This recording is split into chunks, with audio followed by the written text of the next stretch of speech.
Namaskar, Namaste, Vadakkam, Adab, good morning, welcome back after a long break. Gang, lang, rang, yang, hang, om.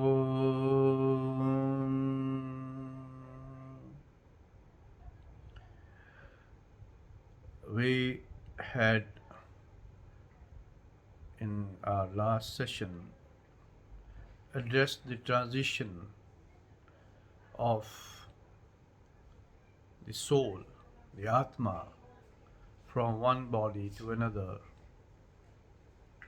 and the nature of soul, the Atma,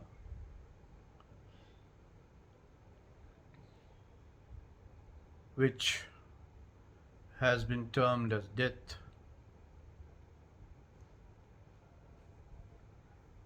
And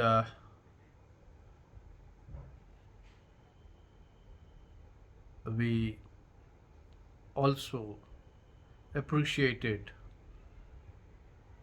the provisions, the guidance in Bhagavad Gita as to how we must practice so that at the time of the hantram or the change of body, we are not attached and we don't miss the opportunity to use that event to attain communion. Just for the sake, even at the cost of, I would say, repetition, I'll just repeat the shloka. Prayana kale mansa chalen bhaktya yukto yoga balen chaiv bhruvor madhye pranam aveshya satam param purusham upaiti divyam. That at the time of death, with the practice of yoga and its strength, or drenched in bhakti, surrender, we bring our life breath to the middle of our eyebrows and ascend the body to reach the effulgent ultimate Purusha, or the ultimate truth, the ultimate light.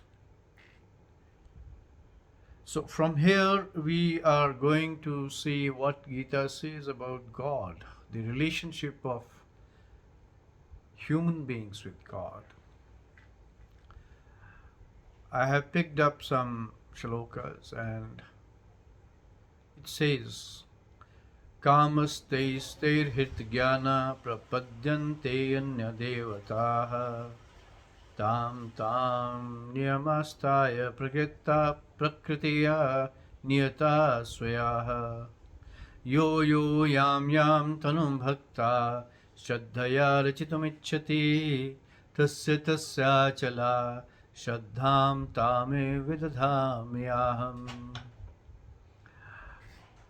Says, driven by the blinkers, by the desires, and blinkers on the wisdom of the desire, people get hooked to different kinds of lords and gods. And because of their such nature, the Prakriti attracts them to the particular lords and gods as per their Mool Prakriti. Now here the Prakriti is nature, the material nature. pollution Prakriti of Sankhya, the material nature, it attracts them according to their own mold, the basic nature which we had done, we had understood that Mool Prakriti is composed of the psychological nature and the karmas of the previous births, or the in the past, karmas done in the past, the actions, the life spent in the past. Both of them, they precipitate the basic nature of the person, what we call that he or she is of this nature. According to that, this creation drives you to a particular Lord or God to whom you bestow your faith and your prayers, render your prayers and worships. Yo yo yam yam tanum bhakta shraddhaya rachitamishati. So, in whomsoever you choose the prakriti, the attraction of the material nature takes you as per your desires, kamaste sthir hrit jnana, as per your basic nature, whomsoever you bestow your faith in, you invest your faith in, tasya tasya chalat, into their life, into their treasures, into their folds, I reciprocate with the same faith in that shape. Tasya tasya achalam shraddham tame vidadhami aham. I also logically give them back my faith, my belief, my love, my affections in that very format, to that very extent.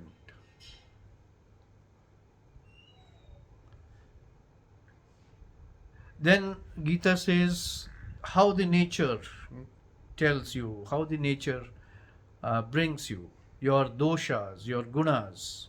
Your gunas, how they, yeah, we have three guna as we had earlier understood.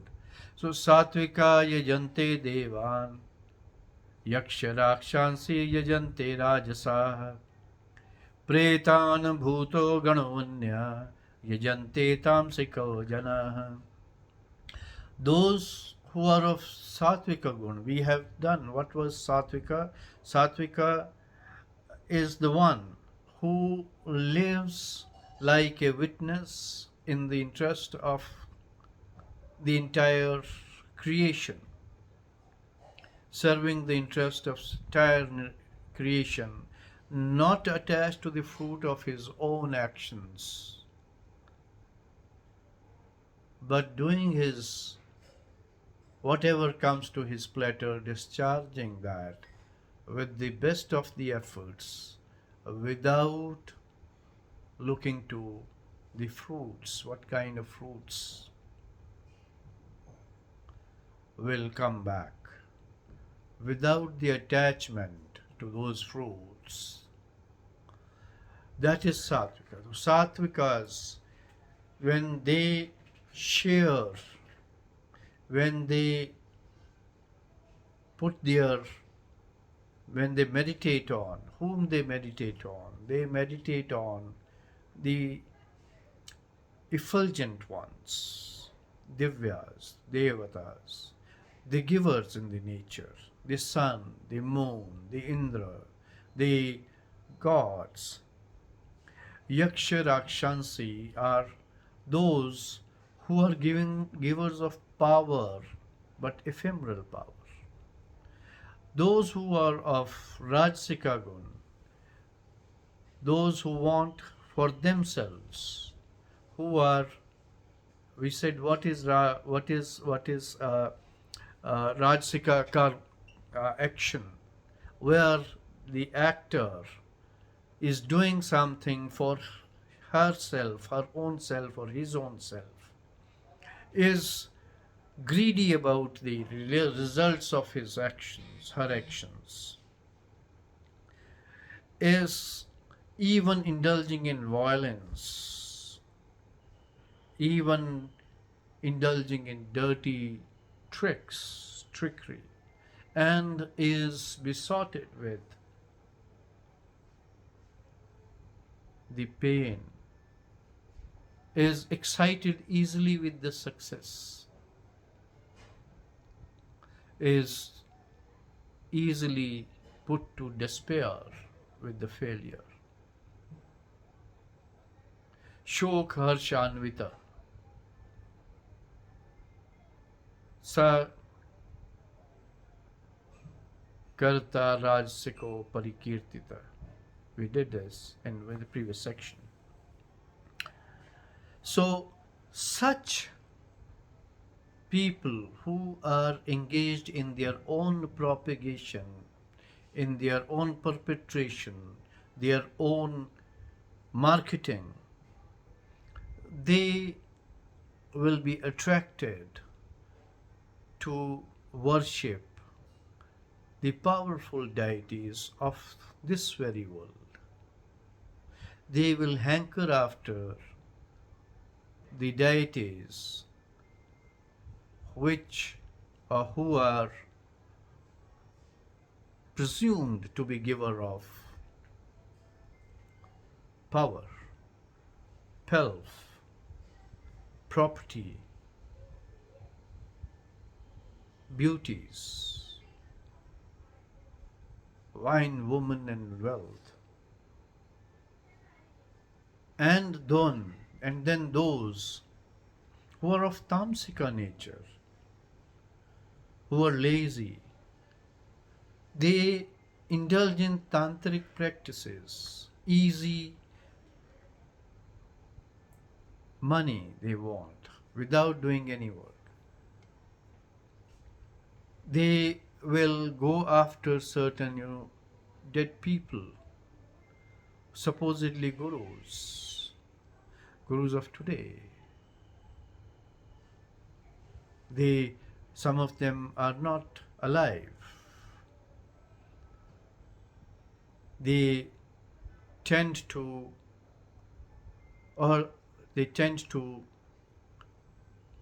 approach those communities and cults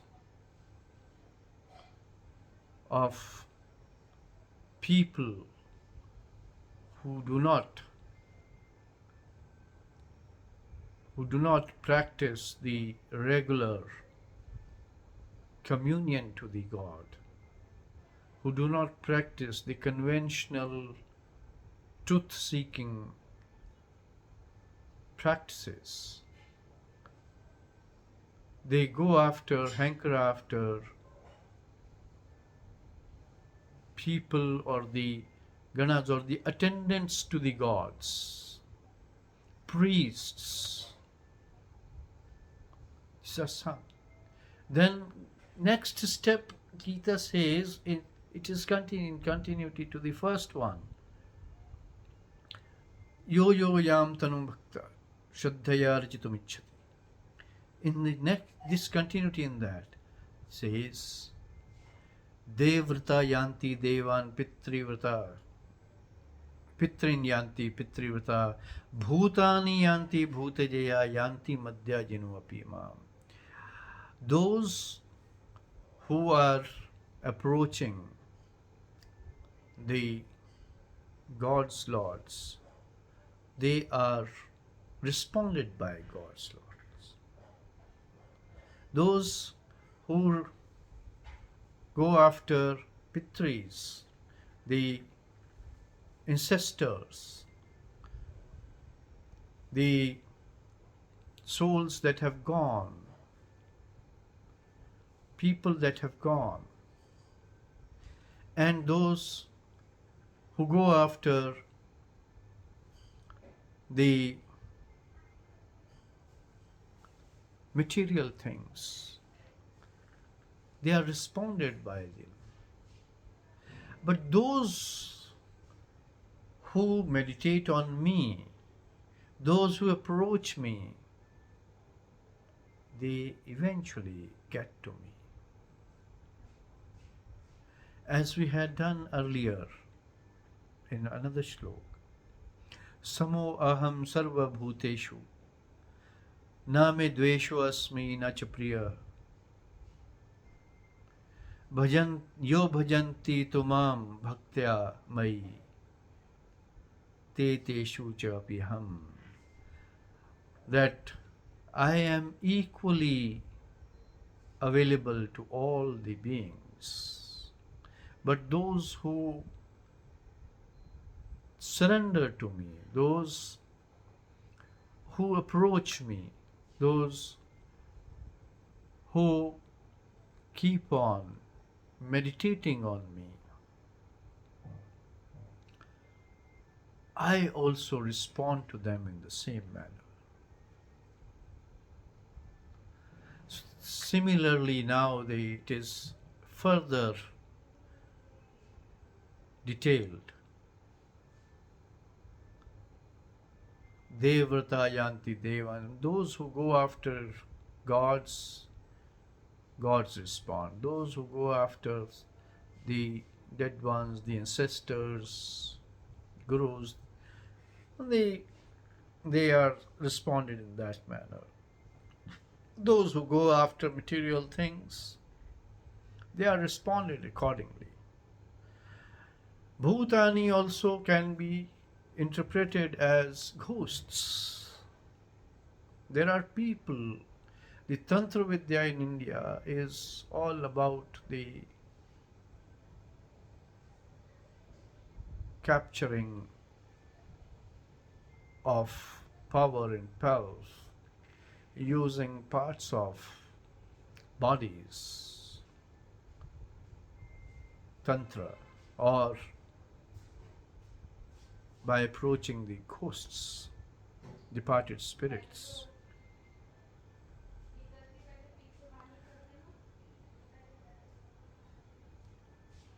Then the next relationship between humans and gods, yo yatha mam prapadyante tamastate bhajamyaham bhavatarmanuvartante manushya partha sarvata. Now here the concept of God is further explained, that whosoever, in whatsoever way,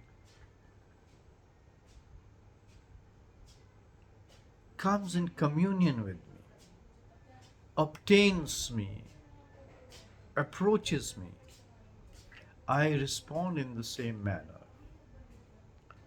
I do the same thing, I reciprocate. And oh, the son of earth, the earthly being, these men have created a mind like gods everywhere. That is the strongest part. Here, Gita tells that gods have been created by man. Such a powerful creation man is of this entire play of time and material, time, matter, and energy.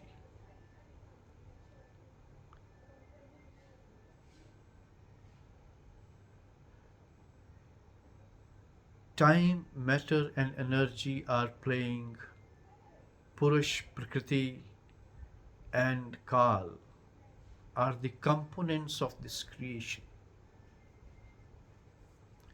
Time in its womb carries the play of Prakriti and Purusha, the energy and matter, and delivers on the opportune moment that what is required for progression in the direction of ultimate communion or dissolution of this creation. It is time that delivered with the Big Bang. It is time which will take into its fold the organism of the creation. That is the depth of knowledge the Gita holds. This is what God is all about. This is all about our final objective as human beings. And lastly, for today's session, Patram Pushpam Phalam Toyam Yo Me Bhaktya Priyachati Tadaham Bhakti Uphritam Shnami Prayatatman. We are goaded by various religious organizations, temples, churches, gurudwaras,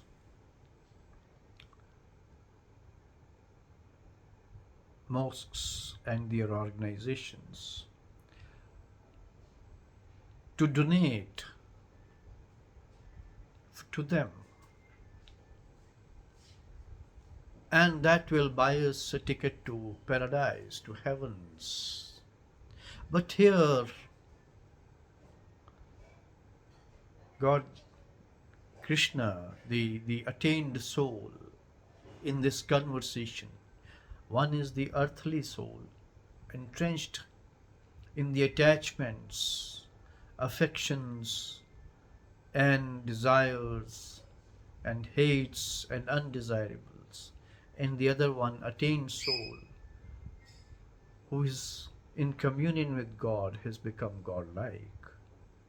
We all can become one like that. But what he says, Patram Pushpam Phalam Toyam, four things, they are the minimum: the leaves, the flowers, the fruits, and the water.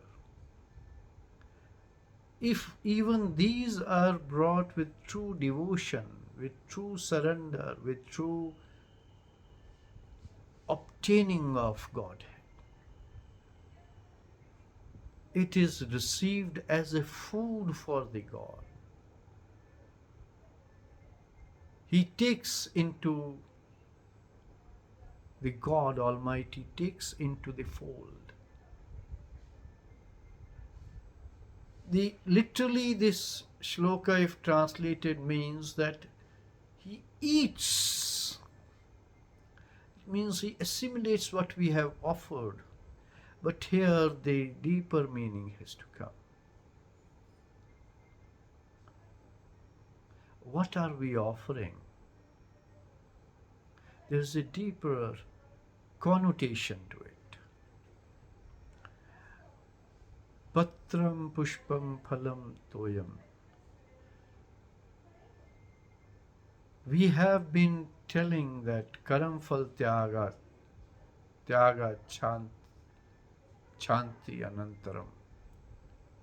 Of all the things, the tyag of Karamphal, the tyag of the renunciation of the fruits of your actions, that is the ultimate pathway to the communion, to the surrender to the God, to be one with Him. So, the Karam and Karamphal are Patram Pushpam Phalam Toyam. That is all that is required, and the Godhead will assimilate, will take us into the fold, into His own self, like a gift given in love, compassion, and surrender, worship.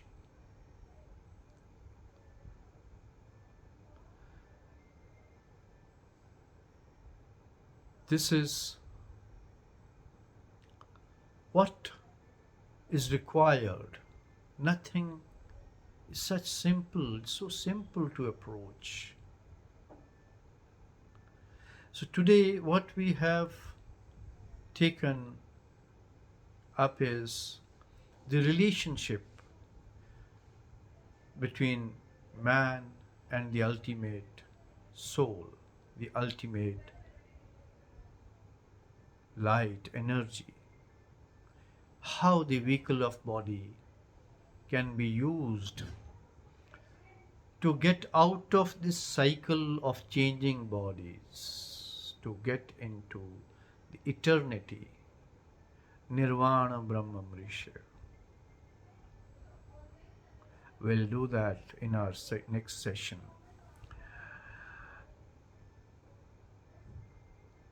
That's all for today. Om Tat Saditi Nirdesha Brahmanastrivdha Samritaha Brahmanastenapi Yagyascha Vedascha Vihita Pura. Om